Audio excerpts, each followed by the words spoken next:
আল্লাহ পাক কেন এতবার করে মুসা আলাইহিস সালাম আর ফিরআউনের ঘটনা আমাদেরকে বলছেন? কারণ কি? আমাদের উম্মার সাথে তার কি সম্পর্ক? সম্পর্ক হচ্ছে নবী সাল্লাল্লাহু আলাইহি ওয়াসাল্লামের সোনালী যুগ যেটা, সেটা চলে যাওয়ার পরে এই ফিতনার যুগে সারা বিশ্ব জুড়ে নতুন নতুন ফিরআউনদের উদ্ভব হবে ইনশাআল্লাহ। হয়েছে কি হয় নাই? এবং এটা চিরায়ত পরিণতি। আল্লাহ পাক এই এতবার করে 532 বার এই মানুষদেরকে ফিরআউনের গল্প কেন শোনাচ্ছেন? যাতে ফিরআউনের পরিণতি সম্পর্কে এরা সচেতন হয়, যাতে ওরাও ফিরআউনের পরিণতি সম্পর্কে সচেতন হয়। কে ফিরআউন? তার নাম রেমেসিস রেমেসিস। তো ফিরআউন কোনো নাম নয়, এটা একটা রাষ্ট্রীয় পদ, ঠিক আছে? তো তার একটা নাম ছিল, আমি নামটা এই মুহূর্তে স্কিপ করে ফেলছি, সম্ভবত আল্লাহ মাফ করুন, আমি নামটা ভুলে গেছি।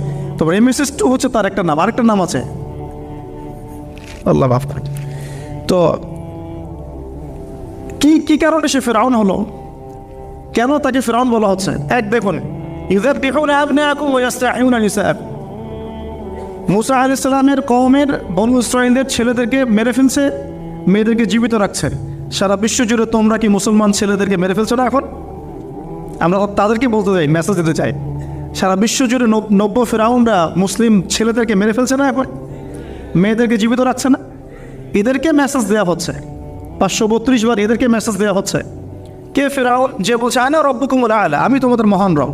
সারা ওয়ার্ল্ড যারা চালাচ্ছে তারা এই দাবি প্রত্যক্ষভাবে না করলেও পরোক্ষভাবে ঠিকই করছে। ওয়ার্ল্ডের কতগুলো জায়গায় আপনি দেখবেন যে অবনত চিত্তে আল্লাহ পাকের হুকুমের সামনে মাথা পেতে নিচ্ছে। কয়টা জায়গায় আল্লাহ পাকের সুপ্রিম লসগুলোকে এস্টাবলিশ করা হচ্ছে। আর এটাকে ইনডাইরেক্টলি আপনি চ্যালেঞ্জ করছেন, আল্লাহ পাকের কিতাবকে আপনি ইনডাইরেক্টলি চ্যালেঞ্জ করছেন। এবং এটা আপনি সরাসরি না বললেও, যে আমি মহান রব নই, এ কথা সরাসরি না বললেও আপনার কাজে এটা প্রমাণ করছেন।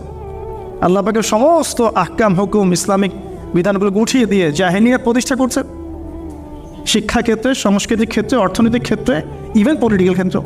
তাহলে এটা কি ফিরআউনের আচরণ নয়? এটা কি ফিরআউনের আচরণ নয়? ফিরআউন কাকে বলে? ফিরআউনের ডেফিনেশন কি আসলে? তাকে একটার পর একটা নিদর্শন দেখানো হয়েছে, নয়টা নিদর্শন, 9টা দেখানো হয়েছে।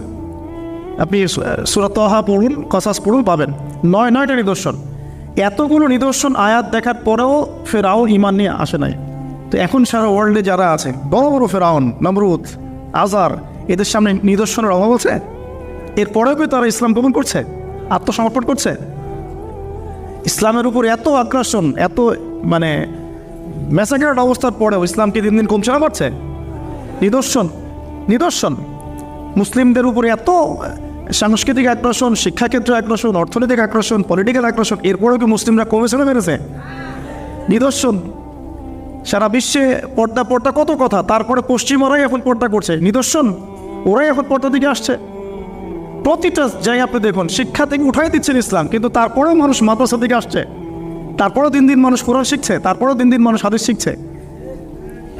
আমরা সংস্কৃতির নামে নম্রতা বেহায়াপনা ছড়িয়ে দিচ্ছি, তারপরেও দেখুন দিন দিন মানুষ আবার আল্লাহর দিকে ফিরে আসছে। যুব সমাজকে নাস্তিক বানানোর জন্য কত কী করলাম আমরা, কত কী যে করলাম যুবতীকে নাস্তিক বানানোর জন্য, কিন্তু তারপরেও ইয়াংদের একটা বড় অংশ দিন দিন ইসলামের দিকে ফিরে আসছে। আলহামদুলিল্লাহ। দেখুন এখনও কিন্তু ফিরআউনদের সামনে নিদর্শন যাচ্ছে। সবচেয়ে বড় কথা, তারা আল্লাহ পাকের অথরিটি, যে আমরা সভরেন্টি বলি যেটাকে, এটা দাবি করেছিল ফিরআউন। এখন সেই সভরেন্টি দাবি করছে আমরা বড় বড় সংস্থাগুলোর মধ্য দিয়ে। আপনি আমাকে সরাসরি জিজ্ঞাসা করলে আমি বলবো ইউনাইটেড নেশনস একটা ফিরআউন, অফকোর্স ফিরআউন। কারণ সে সারা ওয়ার্ল্ডকে আল্লাহ পাকের হুকুম আহকাম থেকে বের করে মানুষের হুকুম আহকামের দিকে নিয়ে গেছে। সিম্পল। এখন আশুরার সাথে এগুলোর কি সম্পর্ক? এবার এই বিষয়টা দেখুন, একটু খেয়াল করুন, একটু মনোযোগ দিন। নবী মুসা আলাইহিস সালামকে আল্লাহ রাব্বুল আলামিন জন্ম দিয়েছেন কোন বছর জানেন? যেই বছর ওই সন্তান জন্মটা স্থগিত ছিল, 1 বছর তারা সন্তান জবাই করা। জ্যোতিষীরা বলেছিল একজন আসবে তোমার সিংহাসন কেড়ে নেবে। মুসা আলাইহিস সালামের নাম উল্লেখ করা হয় নাই। ফিরআউন খুব সতর্ক, এরপর থেকে যে বাচ্চাই জন্ম নেয় হত্যা করা হয়। সুবহানাল্লাহ। এখন সারা বিশ্বে বাচ্চাদেরকে হত্যা করা হচ্ছে না? আপনি ইয়েমেনের দিকে তাকান, সিরিয়ার দিকে তাকান, লেবানন, জর্ডান দেখেন, প্যালেস্টাইনের দিকে তাকান, আপনি প্যালেস্টাইনের দিকে তাকান, কতগুলো বাচ্চা, নিরীহ বাচ্চাদেরকে এত মারার পরেও আলহামদুলিল্লাহ আল্লাহ পাক ওইখানকার মাদের গর্ভে যমজ সন্তান দান করে। দেখবেন পৃথিবীর সবচেয়ে বেশি যমজ সন্তান হয় ছেলে সন্তান প্যালেস্টাইনে। সুবহান আল্লাহ পাকে দেখেন। তো মুসা আলাইহিস সালামকে আল্লাহ পাক জন্ম দিয়েছেন পরের বছর, মানে যে বছর জবাই করা চলছে তার পরের বছর মুসা আলাইহিস সালাম জন্ম নিয়েছে। এবার তার মা তো ভীত সন্তুষ্ট, কী করবেন, কিভাবে হবে, ফেরাউন জানতে পারলে তো মেরে ফেলা হবে। এখন আল্লাহ পাক তাকে ওহী করলেন। এই ওহীটা নবুয়ত না, কিন্তু মনের মধ্যে ইলহাম। এটা কি বলি? ইলহাম, যে তুমি তোমার সন্তানকে ভাসিয়ে দাও। কোথায় ভাসাবে? কোনো মা পারবে? বলে তো মারা কেটে পারবে? ও মুসা আলাইহিস সালামের মায়ের কলবটা কেঁদে উঠলো। আল্লাহ পাক বলছেন আমি যদি তার কলবকে দৃঢ় না রাখতাম সেই কাজ করতে পারতো না। সুবহানাল্লাহ। তার অন্তরকে দৃঢ় কে রাখে? আল্লাহ। আমরা সেই আল্লাহর কাছে অন্তরের কলবের দৃঢ়তা কামনা করি। আমি এই জায়গা থেকে একটু মনোযোগ দিয়ে বসতে হবে, আস্তে আস্তে শেষ করে দিব। এবার আল্লাহ রাব্বুল আলামিনের শান এবং তার পরিকল্পনা দেখুন। আল্লাহ পাক মুসা আলাইহিস সালামের চেহারার মধ্যে মোহাব্বত, ভালোবাসা দিয়ে দিয়েছেন। মানে সুবহানাল্লাহ। অনেক মানুষ আছে না, বাচ্চা দেখলে মহব্বত জায়গায় ভালো লাগে, খুব আদর করতে ইচ্ছা করে। ফেরাউনের ঘরে সন্তান নাই, তার স্ত্রী পানির ঘাটে বাচ্চা চলে আসলো। বাচ্চা দেখে সে বলছে মাশাআল্লাহ, এত চমৎকার একটা সন্তান, ফুটফুটে বাচ্চা। ফেরাউনের কাছে নিয়ে গিয়ে বলছে একে রেখে দে, লা তাকতুলু, তাকে হত্যা করো না, আয়সা ইয়ানফাআনা আও নাত্তাখিযাহু ওয়ালাদা, তাকে আমরা রেখে দিই, হয়তো সে উপকারে আসবে, অথবা কোনো আমরা তাকে সন্তান হিসেবে গ্রহণ করতে পারি। তো ফেরাউন কিন্তু খুব সতর্ক ছিল। তারপরে আল্লাহ পাক তারই ঘরে মুসা আলাইহিস সালামকে বড় করলেন। সুবহানাল্লাহ। আর মুসা আলাইহিস সালাম ফেরাউনের স্ত্রী দুধও পান করছে না। তখন মুসা আলাইহিস সালামের একজন বোন আছে, সে গিয়ে তাদেরকে খবর দিল যে আমরা কি তোমাদেরকে হাল আদুল্লুকুম আলা মা ইয়াকফুরু, এমন একজনের কথা বলবো যে মুসাকে দুধ পান করাবে, এই বাচ্চাকে দুধ পান করাবে। আল্লাহ পাকের কি কৌশল! আল্লাহ পাক ওই মায়ের কোলেই আবার মুসা আলাইহিস সালামকে ফিরিয়ে দিলেন। এদিকে মায়ের দুধ খাচ্ছে, ফেরাউনের ঘরে বড় হচ্ছে, আবার ফেরাউন একটা বড় অঙ্কের হাদিয়া তার মাকে দিচ্ছে দুধ পান করানোর জন্য। সুবহানাল্লাহ। আল্লাহ পাকের পরিকল্পনা দেখেন। আমি আসলে বোঝাতে পারছি না ভাই, আমার ল্যাঙ্গুয়েজের প্রবলেমের কারণে মাফ করবেন। অনেক তথ্য মাথায় থাকলে কথা বলাও টাফ হয়ে যায়। তো সুবহানাল্লাহ, আল্লাহ পাকের পরিকল্পনা দেখুন। যে নবী মুহাম্মদ সাল্লাল্লাহু আলাইহি ওয়াসাল্লামকে মক্কা থেকে তাড়িয়ে দিচ্ছে মানুষ, আল্লাহ রাব্বুল আলামিন সেই মক্কা নবীর পায়ের সামনে এনে দিলেন। সুবহানাল্লাহ। মাত্র 8 বছরের ব্যবধানে। যে বদর যুদ্ধে মুসলিমদেরকে একদম নিঃশেষ করে দেওয়ার প্ল্যান করা হয়েছে, ওই বদরেই আল্লাহ রাব্বুল আলামিন আবু জেহেলের মৃত্যু লিখে রাখলেন। যে ইউসুফকে কোয়ে ফেলে দিল তার ভাইরা, সেই ইউসুফকে আল্লাহ পাক সেখান থেকে কারাগার, রাজপ্রাসাদ, সেখান থেকে কারাগার, সেখান থেকে আবার নিয়ে আসলেন মিশরের পলিটিক্যাল পাওয়ারে। আল্লাহর পরিকল্পনা। যে ইয়াসরিব একসময় ইহুদিদের দাপটের জায়গা ছিল, ওই ইয়াসরিব মুসলিমদের অন্তর্গত করলেন আল্লাহ পাক হিজরত করিয়া। বাদশা নাজাশী আবিসিনিয়ায়, আমি তো মালয়েশিয়াকে একটা আবিসিনিয়া মনে করি, এখানে মাশাআল্লাহ এরকম পরিবেশ আছে, শান্তিপূর্ণ ইসলামী পরিবেশ। বাদশা নাজাশীর এরকম পরিবেশ ছিল। বাদশা নাজাশী কিন্তু মুসলিম ছিল না, সে খ্রিস্টান ছিল। তারপরেও নবীজি বলতেন বাদশা নাজাশীর রাজ্যে কেউ জুলুমের শিকার হয় না। সুবহানাল্লাহ। যদিও সে মুসলিম ছিল না, ওখানে ইসলাম নিয়ে গেলেন আল্লাহ পাক। ওখান থেকে পুরো আফ্রিকায় ইসলাম ছড়িয়ে পড়লো। সুবহানাল্লাহ। এক খালিদ বিন ওয়ালিদ রাদিয়াল্লাহু আনহু, যার হাতে উহুদ যুদ্ধে বহু মুসলিমের প্রাণ গিয়েছে না, সেই মানুষকে আল্লাহ রাব্বুল আলামিন হেদায়েত দিয়ে 100টা যুদ্ধ করিয়েছেন। সুবহানাল্লাহ। তা আল্লাহ পাকের পরিকল্পনা আমরা বুঝতে পারবো না। আল্লাহ পাকের পরিকল্পনা আমরা বুঝতে পারবো না। ওমা কারুল্লাহ, তারা কৌশল করে, আল্লাহ পাকও পরিকল্পনা করে। দেখেন এই যে প্যালেস্টাইন নিয়ে এত সমস্যা করছে না, আল্লাহ পাকের কি পরিকল্পনা! সুবহানাল্লাহ। আল্লাহ পাক সমস্ত জিউসদেরকে ওইখানে একত্রিত করেছেন। কেন জানেন? আল্লাহ পাক এই যে 1914 থেকে নিয়ে 2023 এই যে সালগুলো চলছে, 100 বছর, লাস্ট 100 বছরে সারা ওয়ার্ল্ডের জিউসদেরকে ওখানে একত্রিত কেন করেছেন জানেন? যেইভাবে আল্লাহ পাক ফেরাউনের দলবলকে লোহিত সাগরে ডুবিয়ে দিয়েছেন, ওইভাবে আল্লাহ পাক প্যালেস্টাইনের সবাইকে ডুবাবে ইনশাআল্লাহ। এটা আল্লাহ পাকের একটা বড় পরিকল্পনা। এটা ওরা বুঝতে পারছে না, কিন্তু সময় সাক্ষী দেবে ইনশাআল্লাহ। দেখে নিয়ে আমরা 100% হলফ করে বলতে পারি এটা হবে ইনশাআল্লাহ। এই কারণেই লাস্ট এই যে অটোম্যানদের ডিফিটের পর থেকে নিয়ে 1970 থেকে নিয়ে যে first world war, second world war করতে করতে সব জায়গা থেকে জিউসরাকে একত্রিত করেছে এখানে, বিকজ অফ লাস্ট একটা সর্বশেষ একটা ম্যাসাকার আল্লাহ পাক করবেন এদেরকে ইনশাআল্লাহ। কার হাতে? ঈসা আলাইহিস সালামের হাতে।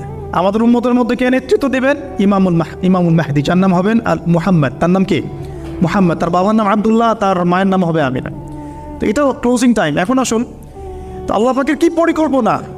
যৌবনকালটা আল্লাহ পাক মুসা আলাইহিস সালামকে ফেরাউনের ঘরেই কাটালেন এবং আল্লাহ পাক মুসা আলাইহিস সালামকে দুটো গুণাবলী দিয়ে বড় করলেন। দুটো গুণাবলী মনে রাখবেন, এক হচ্ছে কাউয়িম, তিনি শক্তিশালী ছিলেন, ফিজিক্যালি অনেক শক্তিশালী ছিলেন। আমিন মানে বিশ্বস্ত ছিলেন, কাউয়ুল আমিন, মনে থাকবে ইনশাআল্লাহ।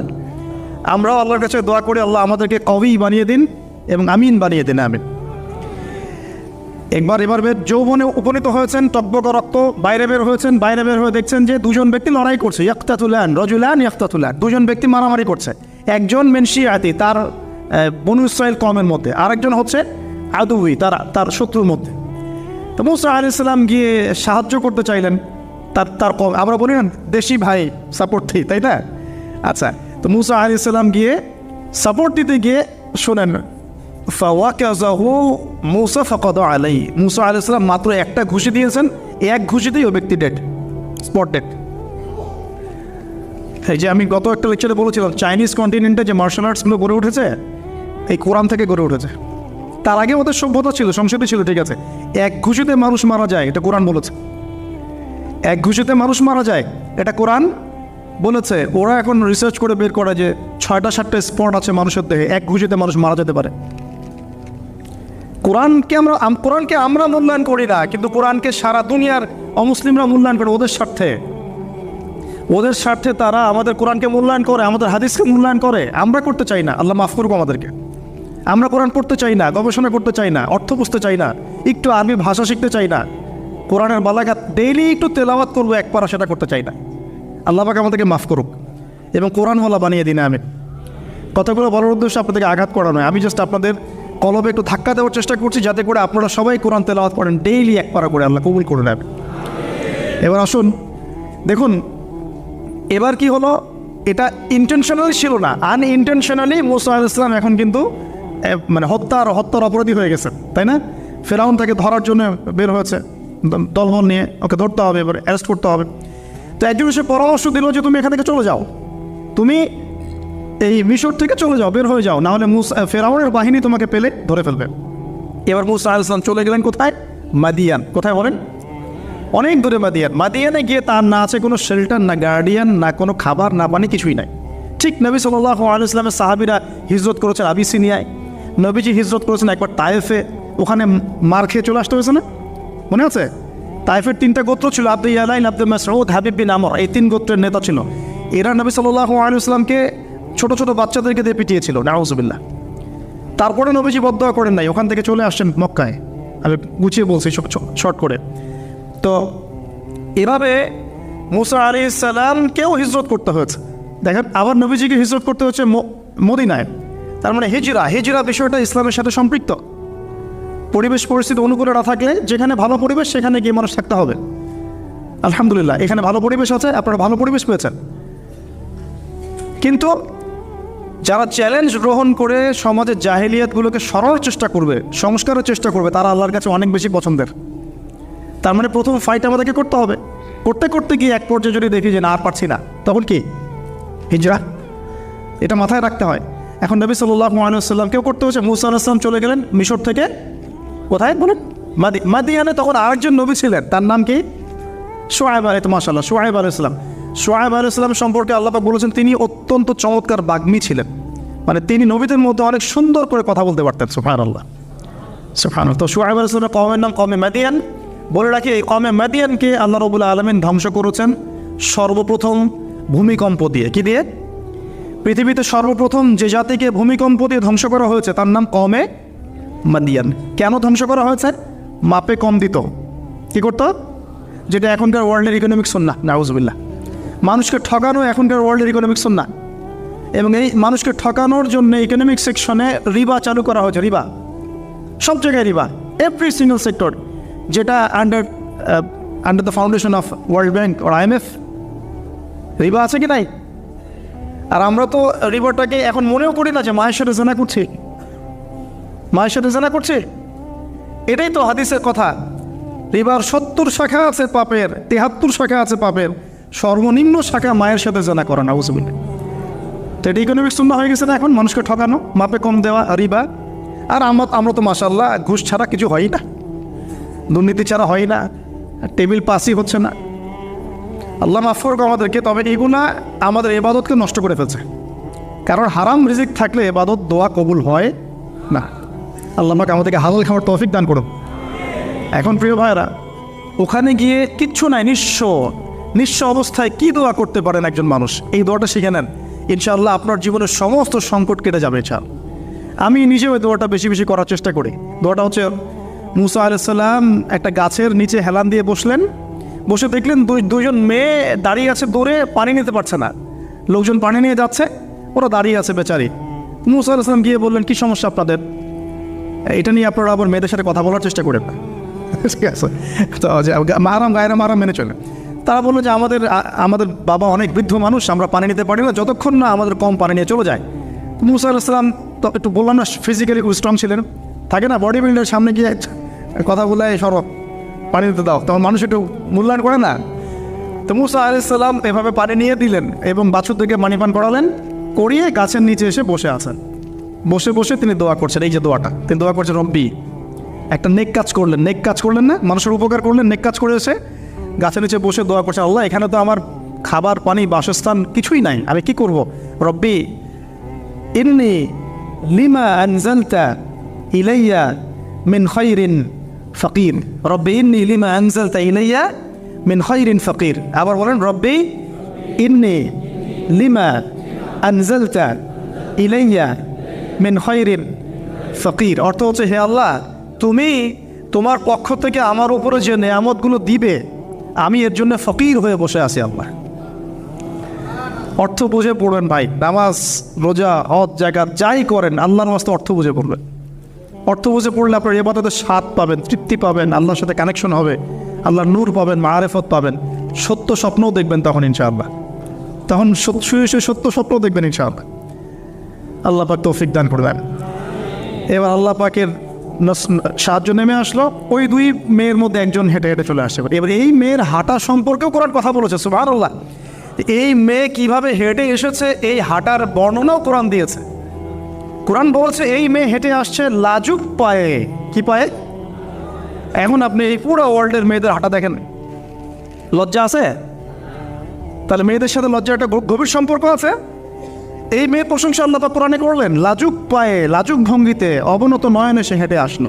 এখন আপনি কেলে যান, গোটি খেয়ে আপনাদের টুইন টাওয়ারে যান, দেখেন সবার হাঁটা চলো দেখেন, হায়া লজ্জার কোনো বালাই আছে এখানে?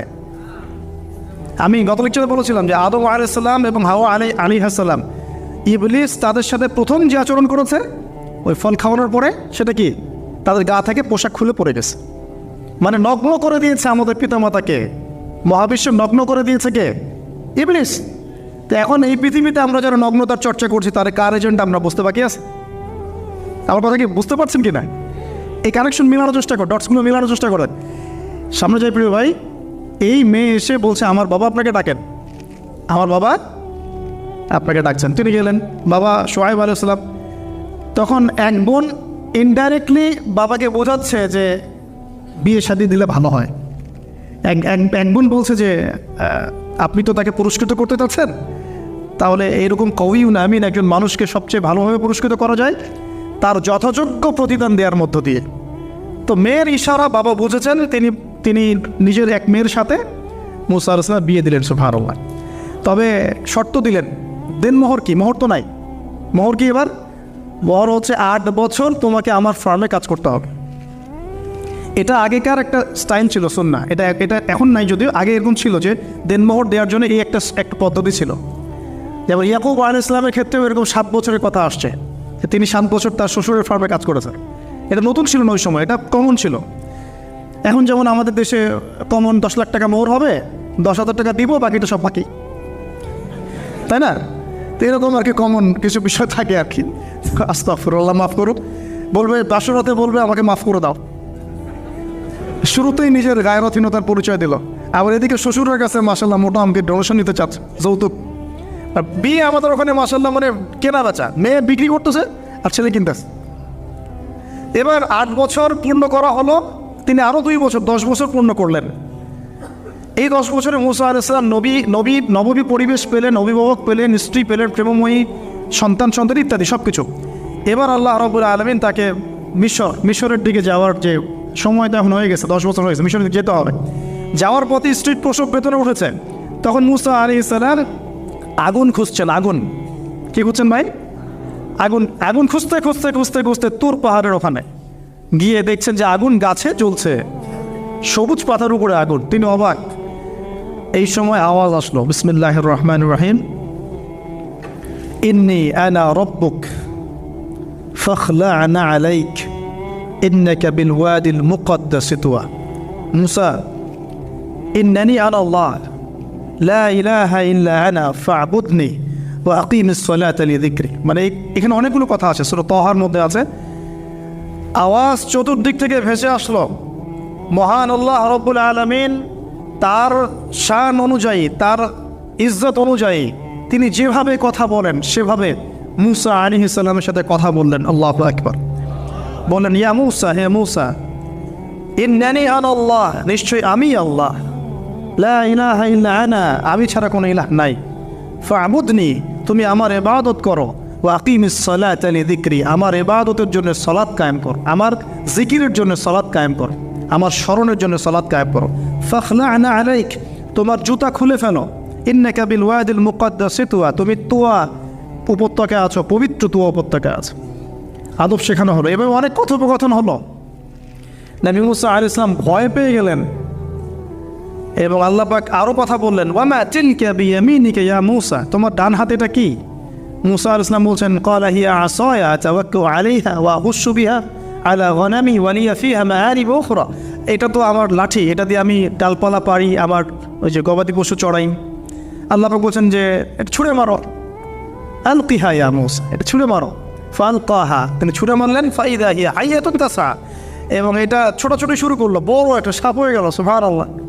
এগুলো কোনো গাল গল্প নয়, এগুলো আল্লাহ রাব্বুল আলামিনের মুজিজা, মুজিজাতুল কুবরা, এটা বড় মুজিজা। তিনি পিছনের দিকে দৌড়ানো শুরু করলেন সাপ দেখে, খাইফান ইয়াতারাক্কাব, মানে ভয়ে দৌড়ানো শুরু করলেন।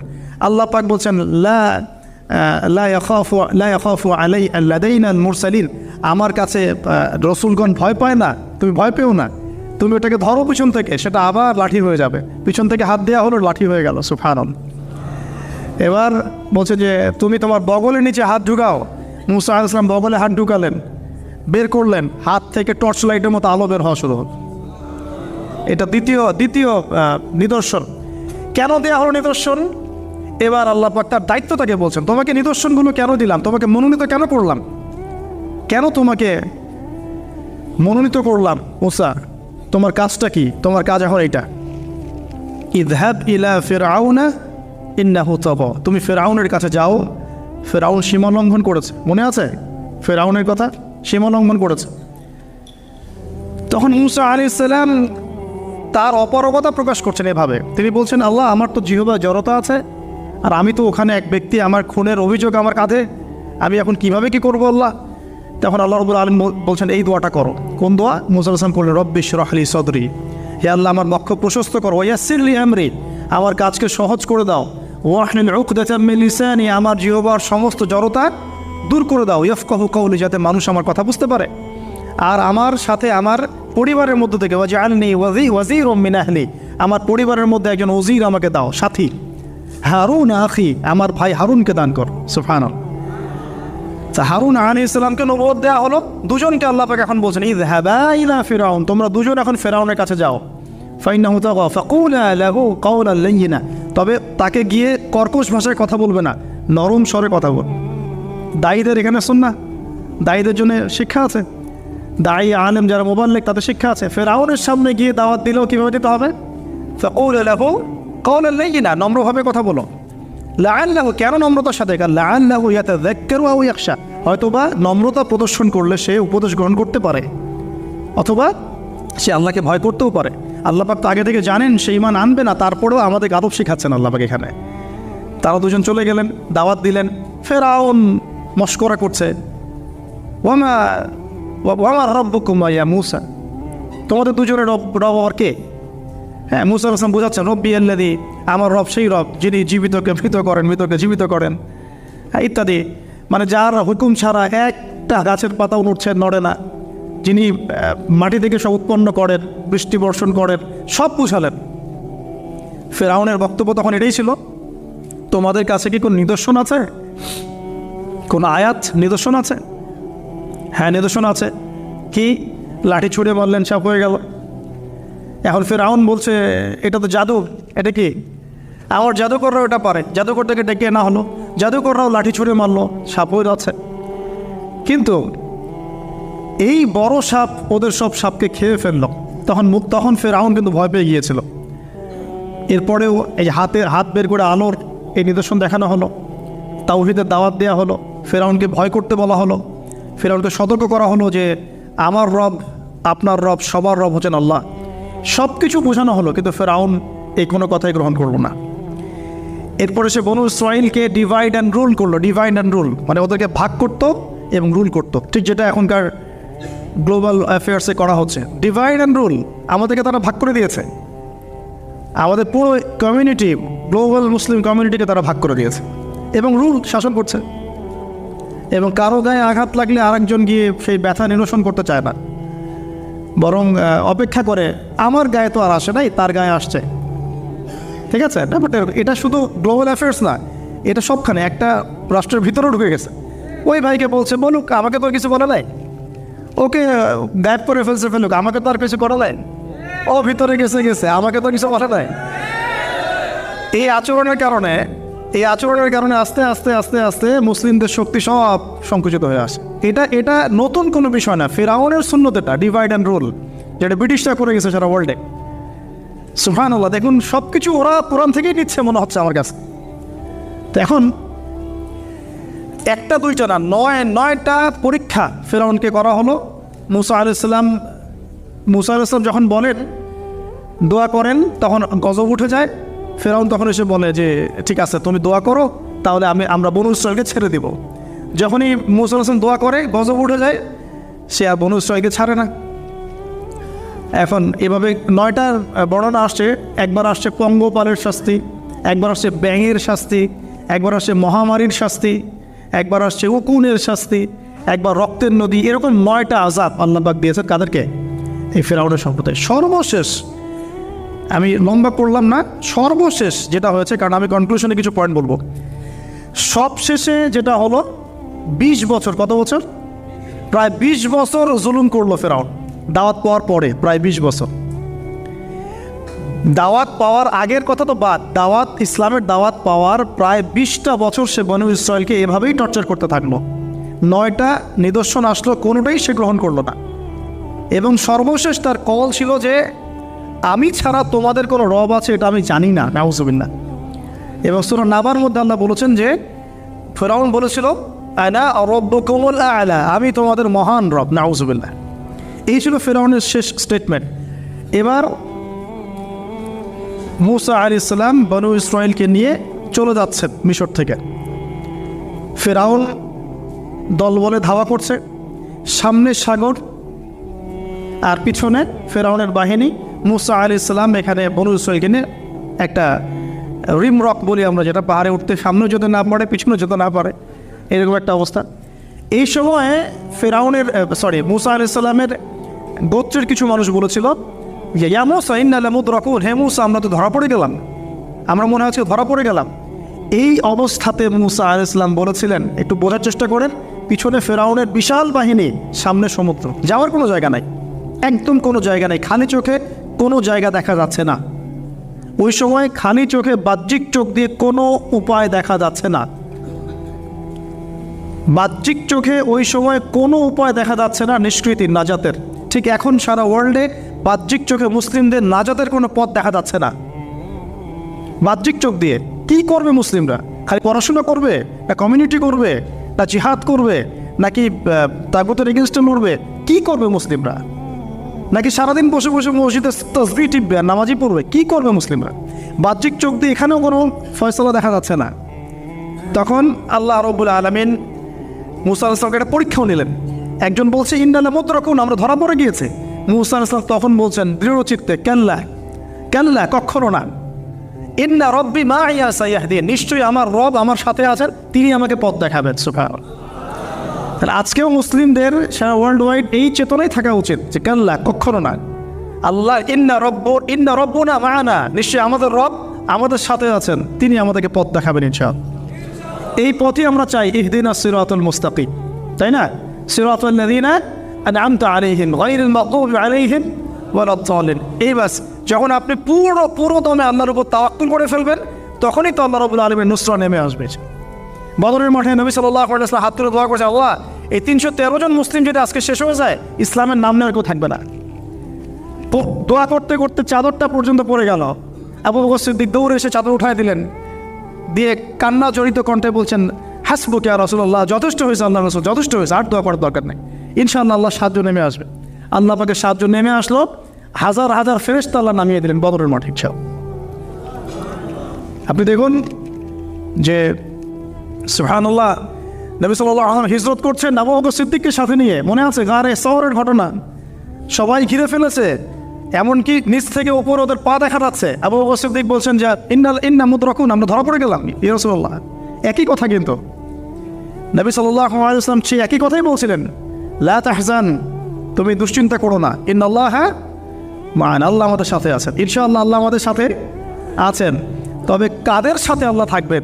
যারা নামাজ পড়ে না, যারা নামাজ পড়ে না, যারা তাওহীদ শিখে না, সুন্নতের উপর আমল করে না, যারা রিবা খোর, যারা মাদক দ্রব্য সেবন করে, জিনা করে, পর্নোগ্রাফি দেখে, যে বেপরদায় চলে, এদের সাথে আল্লাহ থাকবেন। আমরা যদি আমাদের অবস্থান উন্নত করতে না পারি, আমাদের দ্বারা উম্মার বিজয় হবে না, ফুল স্টপ। আমরা যদি আমাদের অবস্থান উন্নত করতে না পারি, মানে এই যুগের আবু বকর, ওমর, উসমান, আলী হতে না পারি, আমাদের দ্বারা বিজয় হবে না। আপনি যত টাকা ঢালেন না কেন, যত বড় সংগঠন করেন না কেন, যত পলিটিক্যাল অ্যাফেয়ার্স ডিল করেন না কেন, যতক্ষণ এ যুগের আবু বকর, ওমর, ওসমান, আলী আমরা হতে না পারছি, আমাদের হাতে বিজয় আসবে না। প্রথম কাজটা এখানে ভাই, প্রিয় ভাইয়েরা, রাগ করছেন নাকি কথায়? আমাদের প্রথম কাজটা এখানে, ফ্যান্টাসির কোনো মূল্য নেই এখন। Eyewash, showdown, show off, fantasy, online, Facebook, কিচ্ছু নাই, বিশ্বাস করে কিচ্ছু না, কিচ্ছু হবে না এগুলো দিয়ে। কনস্ট্রাকটিভ কাজ না থাকলে, ইমান, আমল, তাওহীদ, সুন্নাহ, সেরকম জজবা, সেরকম ইউনিটি, আল্লাহর পথে মাল খরচের প্রেরণা, মুসলিমদেরকে সহযোগিতা করার বড় মানসিকতা, একটা ব্রড মাইন্ডের চিন্তা ভাবনা, এগুলো না থাকলে কখনো সম্ভব হবে না। এখানে সাহায্য নেমে আসছিল না? ওই গারে শহরে কি তারা ধরা পড়েছিলেন? লা তাহজান ইন্নাল্লাহা মা'ানা, ভয় পেও না, আল্লাহ আমাদের সাথে আছেন। আল্লাহ কি সাথে ছিলেন না? ঠিক একই কথা মূসা আলাইহিস সালাম বলছেন, কাল্লা, কখনো না, ইন্না রাব্বি মা'ইয়া সাইয়াহদিন, আমার রব আমার সাথে আছেন, আমার রব আমার সাথে আছেন, তিনি আমাকে পথ দেখাবেন ইনশাআল্লাহ। বলার সাথে সাথে মনে আছে ওই যে নমরুদ যখন ইব্রাহিমকে ফেলে দিচ্ছে আগুনে, জিবরিল আমিন এসে বলছেন, হাজাতুকা ইনদি, আপনার কোনো প্রয়োজন আছে আমার কাছে? ইব্রাহিম আলাইহিস সালাম আগুনে পড়তে পড়তে বলছেন, হাসবি আল্লাহ ওয়া নি'মাল ওয়াকিল, আল্লাহ আমার জন্য যথেষ্ট, তিনিই আমার উত্তম অভিভাবক, দরকার নেই। বলার সাথে সাথেই ইয়া নার কুনি বারদান ওয়া সালামান আলা ইব্রাহিম, এই আগুন ঠান্ডা হয়ে যাবে। এবার আমার বান্দা আমাকে ডেকেছে, তার কোনো পথ নাই চোখের সামনে খোলা, এখন আমার বান্দা আমাকে ডেকেছে, আমার উপর ফরজিয়াত আমার বান্দাকে এখন সাহায্য করা, এটা আমার হক, আমার বান্দাকে সাহায্য করা। তো কেন হাক্কুন আলাইনা নুনজিল মুমিনিন, আমার হক হচ্ছে, আল্লাহ বলছেন আমার হক মুমিন বান্দাদেরকে নাজাত দেওয়াটা আমার হক। সুবহানাল্লাহ। তাহলে ওই যে সাহায্য এসেছে ওই নমরুদের ওখানে আগুন পরীক্ষায়, একই সাহায্য আসছে গারের শহরে, বদরের মাঠে, উহুদে, খায়বারে, খন্দকে, এই সাহায্য নেমে আসতো মুসা আলাইহিস সালামের কাছেও। কি সাহায্য? লাঠি ছুঁড়ে মারো, 12টা, একটা দুইটা 12টা রাস্তা হয়েছে, সাগর ভাগ হয়েছে। এটা কি আসলেই পসিবল? এখনকার সায়েন্সকে এটাকে পেনিট্রেট করতে পারবে? আমরা তো সায়েন্সকে ইলা বানিয়ে নিয়েছি। ও যখন কিছু বলে হ্যাঁ, আমরা বলি হ্যাঁ, ও বলে না, আমরা বলি না। বিশ্বাস করেন, ও যখন সায়েন্স যখন কোনো কিছুকে বলে হ্যাঁ এটা ঠিক, আমরা বলি ঠিক ঠিক ঠিক। যখন সায়েন্স বলে এটা বেঠিক, আমরা বলি না বেঠিক বেঠিক। আমরা কোরআন হাদিসকে সায়েন্স দিয়ে মূল্যায়ন করছি। সুবহানাল্লাহ। এখন নামাজ পড়তে গেলে মানুষ সায়েন্টিফিক ব্যাখ্যা খোঁজে, রোজা রাখা সায়েন্টিফিক ব্যাখ্যা খোঁজে। ব্যাখ্যা থাকতে পারে, আমার জানার দরকার নাই তো। আমাকে আল্লাহ হুকুম করেছেন, এটাই আমার কাজ। ব্যাখ্যা থাক না থাক সেটা আমার জানার দরকারও নাই। হ্যাঁ থাকতে পারে, নাও থাকতে পারে, সব আমার বুঝে আসবে না, কিছু আসবে কিছু আসবে না। আমরা কোনো ক্ষেত্রে এটাকে টেকনোলজিকে আমাদের ইলাহ বানিয়ে নিচ্ছি। আপনি বিশ্বাস করেন, আমি আল্লাহর কসম করে বলছি, আজকে যদি নাসা বলে যে পৃথিবী থেকে লক্ষ কোটি আলোকবর্ষ দূরে একটা গ্রহের সন্ধান পাওয়া গেছে, ওখানে হুরপুরি আছে, সোনা দানা আছে, মাটি হচ্ছে মিশকের আম্বরের, এই সেই মানুষ বিশ্বাস করবে হ্যাঁ এরকম কোনো গ্রহ থাকতে পারে? বিশ্বাস করবে কি না? অনেস্টলি বলেন। আল্লাহ পাক কোরআনে 1400 বছর আগে বলেছেন, তার আগের ধর্মগ্রন্থেও বলেছেন জান্নাত আল্লাহ সৃষ্টি করেছেন। মানুষ বিশ্বাস করে না। নাস্তিকরা বলে, টিটকারি মারে নাস্তিকরা, এক মৌলবাদীরা মোল্লারা কি বলে, এই যুগে এগুলো বিশ্বাস করে মানুষ? নাউজুবিল্লাহ। নাসারি বলে বহু দূরে একটা গ্রহ আছে বিশাল বড়, ওখানে একটা পাথর ফেললে নিচে যেতে 70,000 বছর সময় লাগবে। মানুষ বলে হ্যাঁ এমন কোনো গ্রহ থাকতে পারে, নাম দিয়ে দিবে একটা XYZ dot dot dot dot দিল একটা কিছু, এরকম নাম হয় না, KLR কি নাম দিয়ে দেবে একটা। তো আল্লাহ পাক জাহান্নামের কথা বলছেন, মানুষ বিশ্বাস করে না। তো প্রিয় ভাইয়েরা, এই জায়গায় সায়েন্স ব্যাখ্যা করতে পারবে না। 12টা রাস্তা হয়ে গেছে, 12টা গোত্র পার হয়ে গেল। ফেরাউন দলবল নিয়ে পার হতে চাচ্ছে, আল্লাহ রাব্বুল আলামিন ওই জায়গায় ডুবিয়ে দিলেন। সুবহানাল্লাহ। ডোবার সময় ফেরাউন ঈমান এনেছিল, এটা অনেকে আমরা জানি না। কিন্তু ডোবার সময় ফেরাউন বলছে আমানতু বিরব্বি হারুন ওয়া মূসা। এই জায়গা থেকে আমি কনক্লুশন দিকে যাব, একটু মনোযোগ দিন। ফেরাউন বলছে আমানতু বিরব্বি হারুন ওয়া মূসা, কখন বলছে? ডোবার সময়। ওই সময় ফেরেশতারা তার মুখে কাদা নিক্ষেপ করছিলেন, এটা হাদিসে আসছেন। কারণ কাফের, ফাসেক, জালেম, এরকম মুনাফিক মৌতের সময় ফেরেশতারা মুখের উপরে প্রচণ্ড জোরে আঘাত করতে থাকে। আল্লাহ আমাদেরকে হেফাজত করুন। পিঠের পিছনে, চেহারায়, কপালে। সূরা মুহাম্মদ পড়ে দেখুন, ইয়াদরিবুনা উজুহাহুম ওয়া আদবারহুম। ফেরাউনকে এই কাজ করা হচ্ছিল, কিন্তু তখনও জিবরিল আমিন তখনও তিনি একটু কনসিয়াস, যদি এখন আল্লাহ তার তওবা কবুল করে ফেলে। সুবহানাল্লাহ। তাহলে আমরা কেন তওবা করতে দেরি করছি? আজকে থেকে জীবনটাকে ঢেলে সাজাবো ইনশাআল্লাহ। আল্লাহ তৌফিক দান করুন। নিজের জীবন, নিজের ছেলে মেয়েদের জীবন, নিজের পরিবারের জীবন, আমাদের সমাজের জীবন, এবং বড় স্বপ্ন দেখব, আল্লাহর জমিনে দিন কায়েম করব, তারপর মরবো ইনশাআল্লাহ। আল্লাহ কবুল করুন, আমিন। এবার আসুন ভাই, আল্লাহ পাক তওবা কবুল করলেন না। আল্লাহ পাক বলেন আল আন, এখন, আল আন, এখন, আল আন, এখন। লাকাদ আসাইতা মিন ক্বাবল, এর পূর্বে তুমি তো সারা জীবন আমার অবাধ্যতা করে গিয়েছো। আজকে কি করবো শোনো, আল ইয়াউমা নুনাজ্জিকা বিবাদানিক, আজকে তো আমি তোমাকে ক্ষমা করছি না, বরং আজকের থেকে আমি তোমার এই যে বডি, তোমার দেহ বাদান, এটাকে প্রিজার্ভ করবো, সংরক্ষণ করব। কেন সংরক্ষণ করব? এই বডিটা কোথায় আছে ভাই এখন? ফ্রান্সে না মিশরে? আচ্ছা, এখন মিশরে হয়।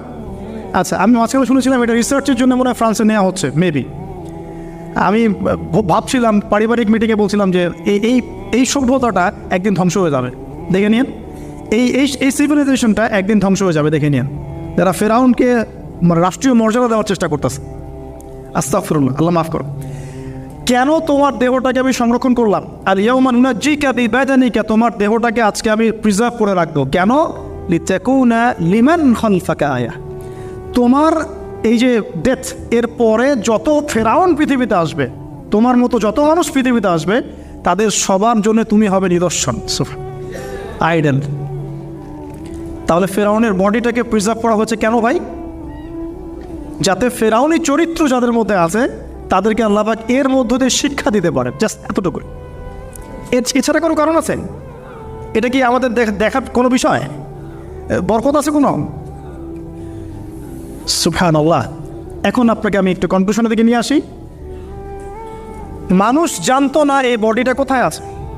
সাহাবীদের যুগে কি বডি বের হয়েছিল মুরাদ ভাই? সাহাবীদের যুগে কি বডিটা বের হয়েছিল? তাবেঈনদের যুগে, 4 ইমামের যুগে, ইমাম বুখারী, মুসলিম, তিরমিজি, নাসাই, ইবনে মাজাহ, তাদের যুগে, উমাইয়া খেলাফত 93 ইয়ার্স, আব্বাসীয়দের সময় প্রায় 550 বছর। এই 550 বছরও আসছিল? আসে নাই। ফাতেমি সাম্রাজ্য চলে গেছে, কর্ডোভার ইসলামিক সাম্রাজ্য চলে গেছে, মোগলদের সময় চলে গেছে, এই তো আফগানদের সময় চলে গেছে, ইভেন অটোমান এম্পায়ার, এই যে ওসমানীয় খেলাফত, আর্তুগরুল গাজীর ছেলে উসমানের হাত দিয়ে, এই যে প্রায় কত বছর, প্রায় তো এটা 500 বছর মতো হবে না, 500 বছর প্লাস মাইনাস।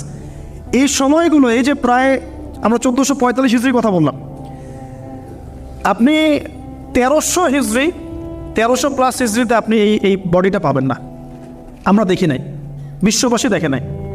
ইংরেজি কত সনে এটা আবিষ্কৃত হলো, কে উদ্ধার করলো, কোত্থেকে আসলো? আমি ছোটোখাটো ভাঙাচোরা গবেষণা করে দেখেছি 1897 সালের দিকে এটা হয়েছে, পাওয়া গেছে 1897 সালে। আর এটাকে প্রিজার্ভ করে আরও প্রমাণ করা হয়েছে। প্রমাণ করতে সময় লেগেছে, এটা সেই রেমেসিস টুয়েরি মমি, এটা সময় লেগেছে আরও প্রায় 10-15 বছর, প্রায় 1912 সাল ধরা হয়। 1912 সাল থেকে এটা প্রমাণিত হয়েছে এটাই সেই ব্যক্তির মমি। কোন ব্যক্তি? ফেরাউন, যে এই পৃথিবীর সবচেয়ে বড় কাফের, সবচেয়ে বড় জালেম, সবচেয়ে বড় ফাসেক, সবচেয়ে বড় মুনাফিক, সবচেয়ে বড় আল্লাহদ্রোহী। আর আল্লাহ পাক তাকে কেন রেখেছেন?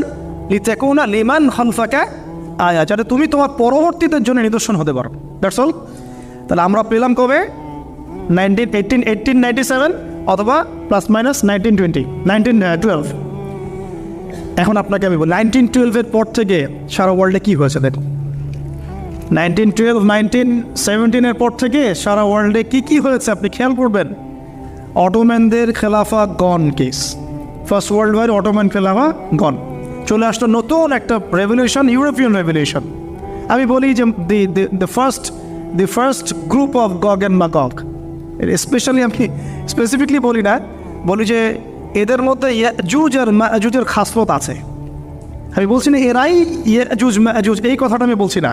আমি বলছি এদের মধ্যে মাস্ট বি অবভিয়াসলি 100% ইয়াজুজ মাজুজের খাসলত আছে, চরিত্র আছে। এবং এই হাদিসটা আমার মধ্যে আমার ইয়াকিন হয়ে গেছে আপনাদের কে এলে এসে, যখন আমি ওই 21 নিচে বসে কফি খাচ্ছিলাম, আমার ইয়াকিন হয়ে গেছে যে এদের মধ্যে ইয়াজুজ মাজুজের খাসলত আছেই আছে। পরে আমি হাদিসটা আপনাদেরকে শোনাবো ইনশাআল্লাহ, শেষে পরে শোনাবো। এবার শোনেন, এই 1917 থেকে আপনি দেখবেন খেলাফা গন, নতুন revolution come from European civilisation. আচ্ছা, তারপরে এই 1970 থেকে দেখবেন আপনি প্যালেস্টাইন গন, জেরুজালেম গন। আর মুসা, ফেরাউন, এর সাথে বনু ইসরায়েলের সম্পর্ক আছে কি না? আর বনু ইসরায়েলের সাথে আমাদের সম্পর্ক আছে কি না? নবী সাল্লাল্লাহু আলাইহি ওয়াসাল্লাম ইন্তেকালের কয়েকদিন আগ পর্যন্ত তিনি বলেছিলেন যে ইহুদিদেরকে আমার জাজিরাতুল আরব থেকে বের করে দিবা, সব বলছিলেন কি না? বনু কুরাইজা, বনু কাইনুকা, বনু নাজির, যাদের কথা বললাম, সবার সাথে যুদ্ধ হয়েছে কি না? খায়বারের যুদ্ধ, আলী রাদিয়াল্লাহু আনহু ফাত হয়েছে কি না? তাদের সাথে আমাদের কি মিউচুয়াল সম্পর্ক ছিল না কনফ্লিক্ট ছিল? এবং সবচেয়ে বেশি শত্রুতা কারা পোষণ করেছিল আমাদের প্রতি? খ্রিস্টানরা, আমাদের হিন্দু ভাইরা, মুশরিকরা, মুনাফিকরা, না ইহুদিরা? মিলাতে পারবেন আপনি? তার মানে এবং শেষ জামানায় তারাই আমাদের জায়গা দখল করে আছে এবং তারাই আমাদের ভাইদের উপর নির্যাতন করছে এবং তারা দাবি করছে আমরাই সেই বনু ইসরাইল। নাউজুবিল্লাহ। 1917-এর পরে এগুলো রিমার্চ করেছে, অটোম্যান এম্পায়ার ডিফিটের পরে প্যালেস্টাইন আমাদের হাত থেকে চলে গেছে এবং জেরুজালেম, এই পবিত্র জায়গা যেখান থেকে শেষ জামানায় 40 বছর ঈসা আলাইহিস সালাম খেলাফা এস্টাবলিশ করবেন, সেই জায়গা আমাদের হাত থেকে চলে গেছে। এর আগ পর্যন্ত কি এভাবে কখনো চলে গিয়েছিল? কখনো না। উমর রাদিয়াল্লাহু আনহুর সময় বিজয় হয়েছে, সালাদুল আইয়ুবের সময় হয়েছে, আরও অনেক সময়, জাহের বারবারসের সময় হয়েছে, অনেক সময় হয়েছে। কিন্তু এভাবে কখনো পুরোপুরিভাবে হাত থেকে আমরা চলে যায় নাই। শুধু কি চলেই গিয়েছে, বরং 1917-এর পর থেকে তারা সারা ওয়ার্ল্ডের সমস্ত জিউসদেরকে ওই জায়গায় একত্রিত করে ফেলেছে। এই ঘটনা কি ইতিহাসে কখনো হয়েছিল কি না? আপনি একটু হিস্ট্রি ঘেরে দেখেন। 1917-এর পরে, 1920-এর আগে কখনো এভাবে পুরো ওয়ার্ল্ডের জিউসরা কি একটা জায়গায় ঘাঁটি গাড়তে পেরেছিল কি না? শুধু কি ঘাটেই গেড়েছে, না তারা সেখানে একটা স্টেটও কায়েম করেছে? শুধু কি স্টেট কায়েম করেছে, নাকি তারা সেখানে শক্তিশালী হয়েছে? বলেন, তারা শক্তিশালী হয়েছে কি না? এবং সারা ওয়ার্ল্ডের বড় বড় ডিপার্টমেন্টগুলো, politics, economics, banking system, finance, আপনার মিলিটারি অ্যাফেয়ার্স, পারমাণবিক নিউক্লিয়ার ওয়েপন্স এবং টেকনোলজি, এগুলো কাদের হাতে? বলেন, ওদের হাতে কি না? এই যে আল্লাহ সুবহানাহু ওয়া তাআলার এইভাবেই হয়তো পরিকল্পনা, ওই যে বললাম 1920 আর 1897, এই সময়ের মধ্যেই সারা ওয়ার্ল্ডে একটা রেভলিউশনও ফর্ম করেছিল, এর নাম জায়নিস্ট মুভমেন্ট। এর নাম কি?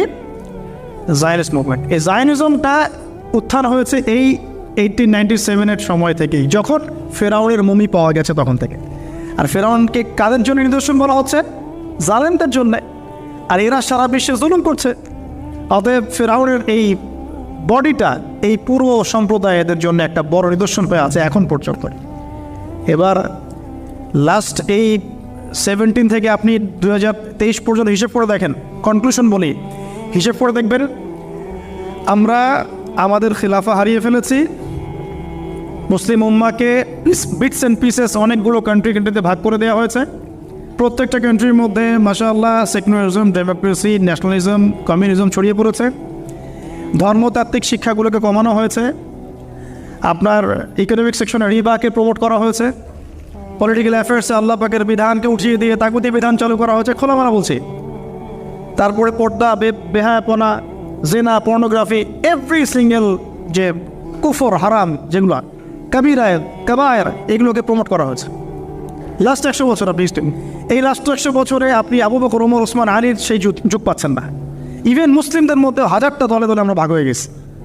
শক্তি নাই, স্ট্রেংথ নাই, কাদা ছড়াছড়ি, গিবত, তহমত, হ্যাঁ, এক ভাইয়ের সমালোচনা করতে বলে আরেকজন ক্রেডিট মনে করে, কে কার গলায় ছুরি চালাবে, এই তো চলছে।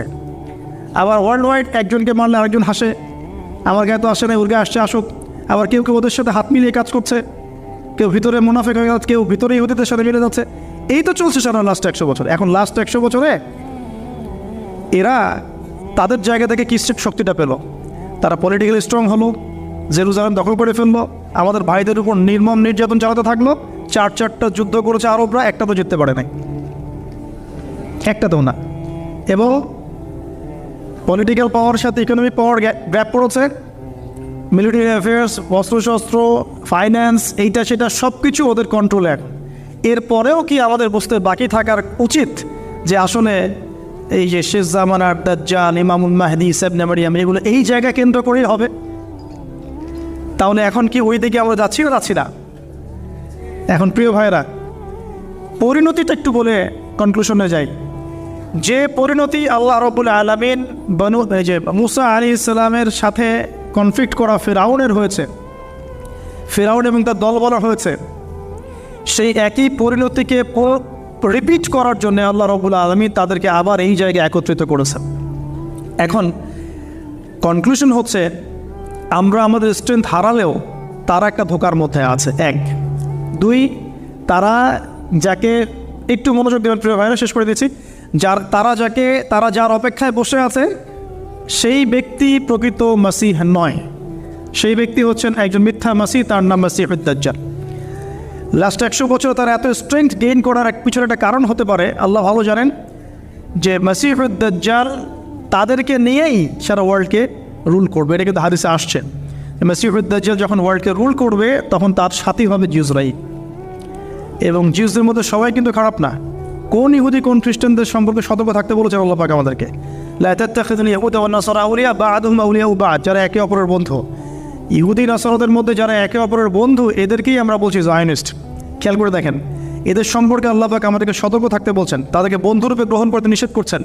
আল্লাহ পাক আরও বলছেন, তোমরা যদি ওদিকে মুখ ফিরাও, মানে মুখ ফিরিয়ে নাও, ইয়াস্তাবদিল কওমান গায়রাকুম, আল্লাহ পাক অন্য কওমকে তোমাদের স্থলাভিষিক্ত করবেন।